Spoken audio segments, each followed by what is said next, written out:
ఈరోజు స్పైసీగా పుల్లగా చాలా టేస్ట్గా ఉండే ఒక ఐటమ్. ఇది మన ఇంట్లో కూరగాయలు లేనప్పుడు కానీ చేసుకోవచ్చు, చాలా ఈజీగా తయారు చేసుకోవచ్చు అండి. చాలా టేస్ట్గా కూడా ఉంటుంది. ఈరోజు పచ్చిపులుసు తయారు చేసే విధానం చూపించుకోవడం. తక్కువ ఐటమ్తో తయారు చేసుకోవచ్చు, చాలా టేస్ట్గా ఉంటుంది. ఇది ఎలా తయారు చేయాలో చూసేద్దామండి. వీడియోలోకి వెళ్ళే ముందు ఇప్పటి వరకు కూడా నా ఛానల్ని సబ్స్క్రైబ్ చేయని వాళ్ళు సబ్స్క్రైబ్ చేసుకోండి, లైక్ చేస్తూ ఉండండి, కామెంట్ చేస్తూ ఉండండి. రండి ఇది ఎలా తయారు చేయాలో చూసేద్దాం. ఈ పచ్చిపులుసుకి కావాల్సిన ఐటమ్స్ ఏంటో చూద్దాము. ఇక్కడ ఒక 5 ఐటమ్స్ ఇవి మన ఇంట్లోనే ఉంటాయండి. కూరగాయలు కూడా మనకి ఇంట్లో ఏమి లేనప్పుడు ఏం చేయాలనేది తెలియదు. అలాంటప్పుడు ఈ విధంగా చేయండి, చాలా టేస్ట్గా ఉంటుంది. అలాగే ఇది బ్యాచిలర్స్ కూడా చాలా ఈజీగా తయారు చేసుకోవచ్చు.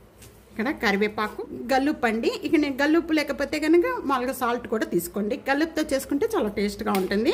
అలాగే 2 ఎండుమిర్చి, కొద్దిగా నిమ్మకాయ అంతా చింతపండు. ఈ చింతపండు అనేది వాటర్లో నానబెట్టేసుకొని పెట్టుకుందాం. అప్పటికప్పుడు మీరు టైం అనేది లేకపోతే కనుక వేడి వాటర్ పోసేసుకొని నానబెట్టేసుకోవచ్చు అండి. 1 మినిట్ చింతపండు, ఒక్క ఉల్లిపాయ అండి, ఇంత సైజు ఉల్లిపాయ చిన్న చిన్న పీసెస్గా కట్ చేసేసుకొని తయారు చేస్తాను అనమాట. దీని మీద నేను లో ఫ్లేమ్లో పెట్టుకుందాము. లో ఫ్లేమ్లో పెట్టేసుకొని మాడనివ్వద్దు, ఈ విధంగా కాలుస్తే చాలు. ఇంకా స్టవ్ ఇలా కాలుస్తే చాలు. బౌల్ తీసుకున్నాము. ఎండుమిర్చి ఈ విధంగా కొద్దిగా చిన్న చిన్న పీసెస్గా కట్ చేసేసుకున్నాం అండి. ఉల్లిపాయ కట్ చేసుకున్నాం. ముక్కలన్నీ కూడా టేస్టీ సరిపో. గల్లుప్పు లేకపోతే కనుక సాల్ట్ కూడా యాడ్ చేసుకోండి. వేపాకు మద్దొడ్లేదండి. యాడ్ చేసుకున్న వెంటనే కూడా ఒకసారి ఇంకా మొత్తం కూడా బాగా పిసికేసేద్దాం.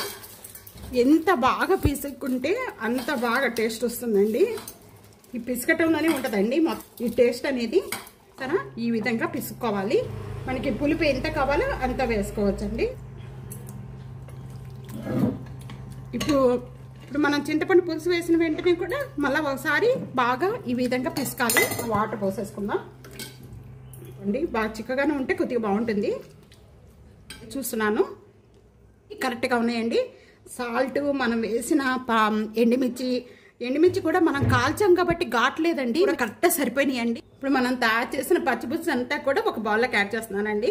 బాగా పల్సగా చేసుకోకండి, మీడియంగా చేసుకోండి, చాలా టేస్ట్ వస్తుంది. తప్పకుండా ట్రై చేయండి. ఇదే విధంగా ట్రై చేసి మీకు ఎలా ఉందనేది నాకు కామెంట్స్లో తప్పకుండా తెలియజేస్తారనుకుంటున్నాను. వీడియో నచ్చితే కనుక ఫ్యామిలీకి ఫ్రెండ్స్కి వీడియో షేర్ చేసి వీడియో లైక్ చేస్తూ ఉండండి, కామెంట్ చేస్తూ ఉండండి. తప్పకుండా థ్యాంక్ యూ ఫర్ వాచింగ్.